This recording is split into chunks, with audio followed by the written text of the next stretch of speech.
What's up, everybody? Back at it again with another Dusk Till Dawn opening. This is Flesh and Blood's latest set, and it's one that I'm really enjoying because I really liked Monarch. I like that light versus dark, or dark light versus shadow theme, and I like that they brought it back. And we've got angel cards in here. I collect angels from Magic the Gathering. We got a lot of cool stuff. So I was looking over on StarCityGames.com, and I looked at TCG players, kind of searching high to low, see what the big chase stuff is. And they have some really cool gear in this. And I don't know if they've done this before, but it looks like we have, like in Diablo, we have set armor. Like for the light, it's like this radiant garb, like radiant helm, radiant like gloves, just all of this cool different stuff. Sorry, I just totally dropped all of the packs out of the box there while I was talking to my second camera here. But yeah, so that's the kind of stuff that we're looking for. Now, I'm not sure if there are different rarities, because in my last box opening, I'll put it at the end screen at the end of this one, I got the gloves from what I believe is the Darkness set armor. And what I mean by set armor, if you're not familiar with that from Diablo, it's like basically the gloves, the chest piece, the helm, they all have like the same descriptor words. So they look similar. They have a certain theme to them. They're a part of a set. They're supposed to go together. And I believe, I might be wrong about this because I looked really kind of briefly at it. I think I got the gloves from the Darkness set in the last video. And there's Bolton, so he's one of the main heroes from this Dusk Till Dawn set. And I think maybe, and those were common. That was a common cold foil. So maybe it's like the gloves or the feet are like the easier ones to pull, and then like the torso, the chest armor, the helm are the more challenging ones to pull, and are like maybe the Majestics or Legendary. I'm not sure exactly how that works, or the rare. So we got a foil common here, a regular rare, and then right off the bat, we got this really nice Majestic Beckoning Light Warrior action. Very cool. So we've got Bolton Warrior, we got the Illusionist back, and then for the Shadow side, we got the Brute, and then Levia, who's, I forget the name of her class right off the bat, but she uses like blood magic. So really simple pack design for Flesh and Blood. I really like it. You just got all these commons right off the bat. So I'll just kind of fly through those because we're just really looking for those chase cards. The Majestics especially, and then that cold foil piece of equipment we're going to get. So usually you get like maybe a foil before your 2 hit slots. So for example, we got our foil common there, and then we got our regular rare and our other regular rare. So I'm actually going to put the foils down at the bottom here because when I play back the 2 screens, it's going to show, kind of block off the top left corner is how I like to do it. So I'm going to actually kind of move some of this stuff over so that the hits, the cards that we pull, the chase cards won't get blocked by that. So really enjoying the set so far. I like this more than Outsiders. It's just kind of got a little more of an epic feel, I think, with like, kind of like the, all these like angels and things, and the light versus darkness, it's just kind of like an epic struggle, right? And looking for those legendary pieces of equipment, cold foil pieces of equipment that are not just common. Hopefully we don't just get another common this time. This is my second box from my case. So, I don't know what the case hits are. There's our rare there, Deathly Whale. And then we got another rare, Lay to Rest. So I don't know what the pull rates are on these. If you're guaranteed to get some kind of like mega hit, like a cold foil Majestic, one of those Marvel rares or something, per case. We're going to find out because I believe, opened a case before. I opened 2 Monarch booster boxes, and I did pretty well. In one of those, I got, I think, a legendary cold foil, I want to say. It might have been a Majestic. And then I've only opened one of my Outsiders boxes. So I have 3 Outsiders boxes still to open. And here we got a foil rare here. Those are really subtle, so you have to kind of reflect them in the light to make sure you got that one is a foil. I always try to do that with the cards because sometimes you can miss it. You can miss it either being a rainbow foil or even a cold foil because the foiling can be kind of subtle if you're not paying attention, if you're distracted. Easily like I am when you're going through an opening and trying to talk about a lot of things. But yeah, I've only opened that one Outsiders box. I got the 3 other ones to open, and I don't think I'll do them on the channel because, people are talking about Dusk Till Dawn now. Outsiders kind of old news. Look at that Angelic Wrath. Yeah, I love that epic, angels, the heavens, the light versus darkness theme in here, light versus shadow. They do a good job of the theming. Like they have a lot of the same kind of like color schemes for each one. But yeah, those other 3, I think I'm just going to open, of the Outsiders boxes, I'm just going to open on my own because, okay, look at that. Foil Majestic. Check that out. Numbskull Brute Action. Awesome. I am holding on to these Foil Majestics. You know, I'm not keeping up too much with the market pricing and everything. But you know, I'll put them in a binder, and you know, when what I want to really do is just kind of hold on to. Here we got a piece of equipment here, a Decimator Great Axe. So I would guess you could get that in cold foil. I really am more of a cold foil collector than anything else, and I might keep some of my like foil Majestics if they're not worth selling. But overall, I mean, I really just kind of plan to. Oh, wait a minute! Whoa! See, that's what I'm talking about. I was like, I wonder if this comes in cold foil, and then sure enough, I saw it in the right reflection. All right, that's a pretty good hit right there. You know, better than the cold foil common. We got a cold foil rare there, and I think weapons are pretty cool to get. You know, armor's good too, but weapons, you know, they have their own charm to them as well. So, and you don't really have to kind of match them up with like the gear or the equipment. You kind of want to like match them up or maybe go for a set or something some of the time. But yeah, these weapons are really cool. So we got Decimator Great Axe, cold foil, awesome. Let's put that down here. With our foil column. Now, I guess that's it for the box, right? I mean, typically, not really. You can get 2 cold foils in a box, so that's what we're looking for now. But yeah, those Outsiders boxes, other thing. I'm just gonna open on my own. You know, maybe if I get a really good hit, I'll share it on Instagram or something, or talk about it in my next Dusk Till Dawn opening. But you know, because it's people are just talking about Dusk Till Dawn now. I got 2 more of these booster boxes. I'm trying to open them fairly quickly. I might just do all 4 in the row, or try to at least get them done this week. We got a foil common, a regular rare, and then another Majestic. And the Majestics have been a pretty good pull rate, I've noticed. I think I got like 5 or 6, something like that in the last box. It seems like you get 1 foil Majestic in the whole box, and then of course also your 1 cold foil. Now I have not pulled, I think there's a new rarity in here with the Marvel cards, like these crazy, and they come in cold foil too. Cards that are like, are they like the Fabled rare? Or are they like, I think they're beneath Fabled, but are maybe, we got 2 just regular rares there. I think they're below Fabled, but they're like another rarity between Legendary and Fabled, would be my kind of understanding of that, just from having opened up what I have so far. But I think that's the case. And then I think like they're cold foil, but they're not necessarily equipment. Like in the Dynasty, they were like the dragon cards, and then here it looks like you've got like these like ally cards. You can get an angel ally. I'm sure they're like ally demons or something like that for the shadow side, and so that's something else to pull, and that's cool too. I like, you know, maybe we can get one of those in addition to a cold foil. Is that how that works? Like you can get a cold foil, but then you can also get one of these crazy Marvels. Are they like, you know, not correlated in that way, or do they actually take up a cold foil slot? You know, I have no idea. I'm just kind of learning this as we're going through here. So what do yeah, there we go. We got a foil common, regular rare, and lay to rest.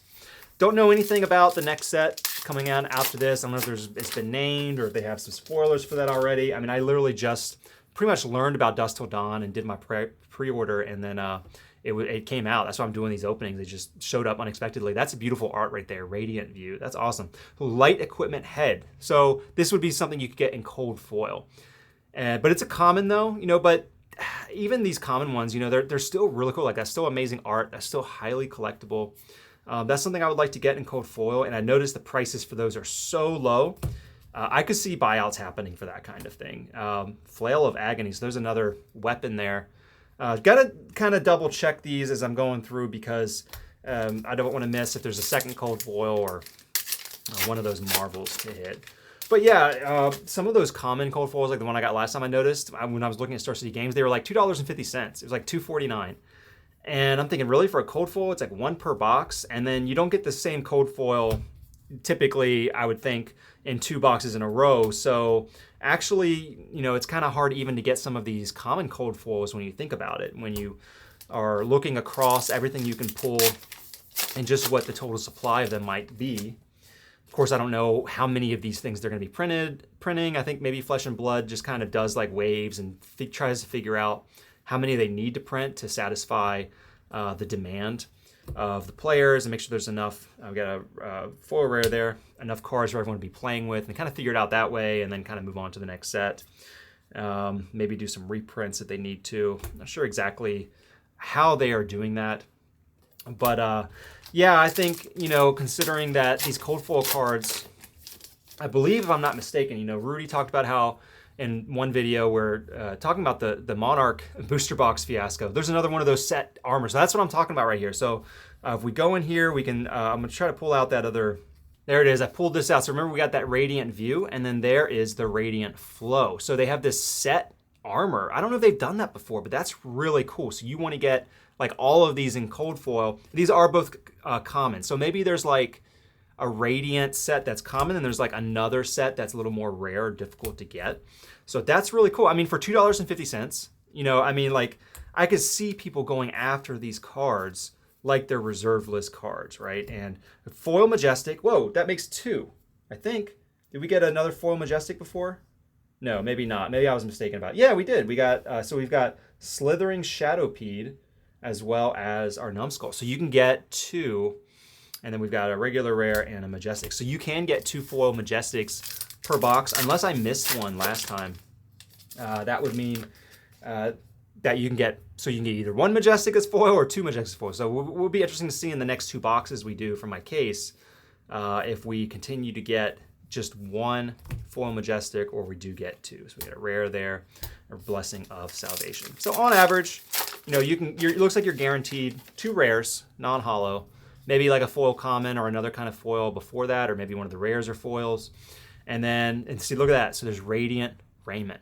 Another one you can get in cold foil, another common. Okay, so I was wrong about that. I thought maybe different pieces of the set would have different rarity, but I could have sworn when I looked at the, when I was sorting high to low, I could have sworn there was like a more rare version of some kind of set gear. So I don't like to look too much and study spoilers too much. You know, I like to kind of keep things spoiler free, and it's just kind of really fresh when I'm opening and discovering some of this stuff for the first time. Look at that, it looks beautiful. I think that's the first time we've pulled that, Herald of Ravages.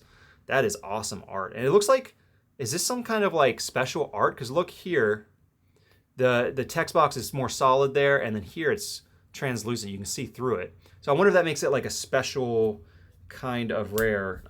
Maybe that's another variant you get, and I haven't really been paying attention to that too much. I mean, to me, it's like, you know, kind of like foil or bust, you know, if it's not hollow, if it's a non-hollow extended art, if it's a non-hollow like this, where it's a translucent or transparent text box, I'm not too excited. I would assume that the biggest hits are just gonna have that foil along with them. So here we got foil common, and it looks like I got kind of mixed up here. So we got a regular rare there, Herald of Ravages, and then yeah, we got, so our foil common, Envelop in Darkness, the Rune Blade action. So we got, that's what the name of Levia is. It's a Rune Blade. Okay. Oh wait, no, is she a Rune Blade? I don't remember.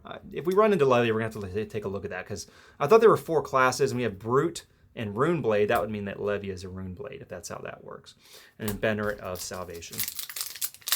I'm still learning a lot when it comes to Flesh and Blood, and this is a game that I'd like to learn to play. I need to convince my wife, excuse me, to sit down and learn this with me. But it does look like it has a little bit of a learning curve to learn it, because it has some complexities to it that are a little bit more difficult than I think your average game. But it's like, once you learn it, then you know you're good to go, and it just like flows really well, and it's just like an awesome, really great competitive game with a lot of nuance to it, and a lot of it seems like it would really test your mind when you're playing it, and I like that. You know, that's why I like to play chess. You know, chess is just always, you know, you can learn chess real easily, but it's really difficult to master. Okay, Shadow Brute.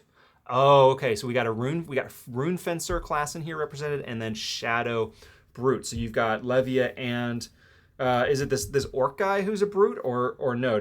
He's just featured in the art maybe? So Rune Blade and then Shadow Orc. That's pretty cool.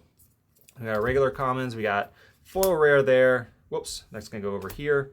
And then we've got Deathly Whale and Slithering. Oh, another regular Majestic. Cool. It'd be interesting to see how much those like regular Majestics go on the secondary market. Like maybe there are some, like even the non-hollow that are just needed in the metagame and might have, you know, be worth selling individually.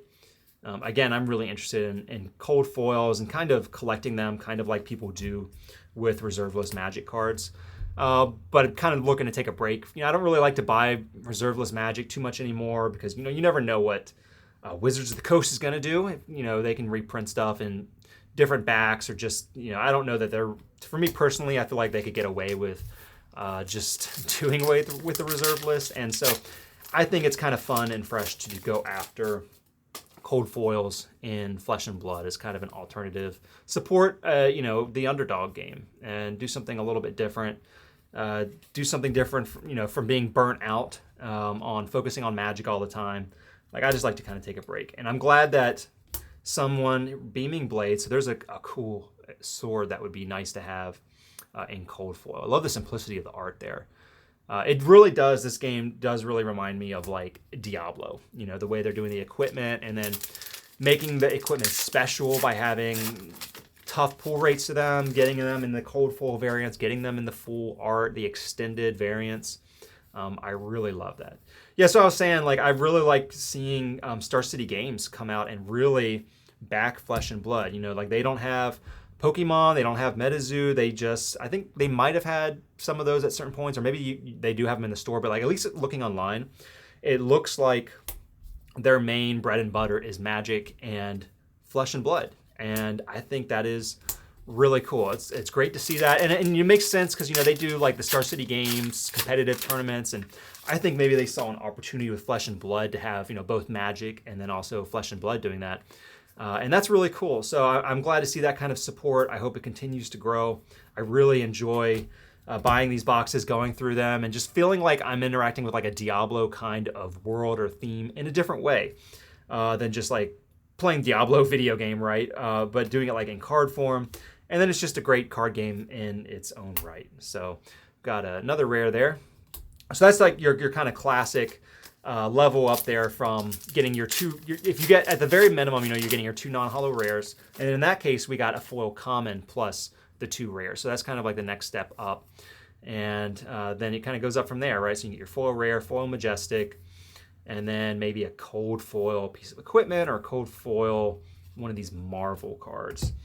And it'll be interesting to see, you know, like sometimes I feel like, it looks like I got some of my rares. Yeah, I got that in the wrong pile. Sometimes I feel like, you know, it is Flesh and Blood for collectors pretty much like cold foil or bust. And I hope it's not like that. You know, I hope there are some cool, maybe rainbow foil majestics. Like, cause some of these you can't get in cold foil because they're not equipment, they're actions. So I think there's an opportunity there. That might be like that might be something that's kind of under the radar or under followed because the pull rates I think are going to be pretty tough for those. And again, there are some of those like art that's just like really cool art, or really maybe it's going to be an impactful card in the competitive scene. It might be kind of interesting to have like a rainbow foil kind of graded from Flesh and Blood. It's kind of an alternative to some of the cold foils, but of course, you know, the cold foils are always going to, oh, whoa, check it out. What is this? This is a legendary piece of equipment, but it's not cold foil. It's rainbow foil. I didn't know you could get that. I thought that equipment only came in cold foil or not, but this is legendary equipment. That's a huge rarity. And is that cold foil? I can't tell because it's so, I think it's just a regular foil because here, the Decimator Great Axe, it looks a little bit different. Let me put it up to the camera there. So you can see the light on that. This has a little bit more rainbow to it. It's got more color to it. So, and this one, it's got that like silver sheen. Am I right about that? Am I mistaken? Because the background, typically in a cold foil, the background is not. But the gauntlet is still foil. I think it's just like some kind of, I think I'm gonna have to look this up. On DCG Player, do they have this in like a different kind of foiling than the cold foil? Otherwise, that's amazing. That's a legendary look right there. Look at that. It looks incredible. It's still only really highlighting the sword and the gauntlet there, but there's some, like the background's a little bit lit. I think that might be a cold foil. No, because, yeah, okay. So, because this is a cold foil. Look at the border. The border has that sheen to it as well. Am I right about that? I think so. Yeah, and then and around the text box where it says weapon, I don't know how well it's coming across on camera. So that's got that, and then you don't have that here. It's just in the box. So it looks like you can get equipment in just a regular foil too. I have to look up what that's going for. That is definitely going aside here. We'll put the Decimator Great Axe there. That's awesome. So I think that's cool. That means that there's something to look forward to in these boxes than just the one cold foil. It's not like, oh, I got my one cold foil, there's nothing left in the box. We got that cold foil Decimator Great Axe, and then we got this non-cold foil, this regular kind of foil, maybe a rainbow foil, I guess, Iron Song Versus. That thing is awesome looking. Those are definitely getting sleeved up. And yeah, that was box number 2. We got 2 more of these boxes going. We're looking for that Radiant gear. We're looking for that set armor. We're looking for some of these Marvel cards. Make sure you hit that like and subscribe button if you enjoyed this, you want to see more Flesh and Blood content. And don't forget, if you really want to support the channel as well, there's another option to use my eBay affiliate link found in the description below this video. Thanks so much for watching, and we'll be seeing you in my next Dusk Till Dawn opening. Thank you.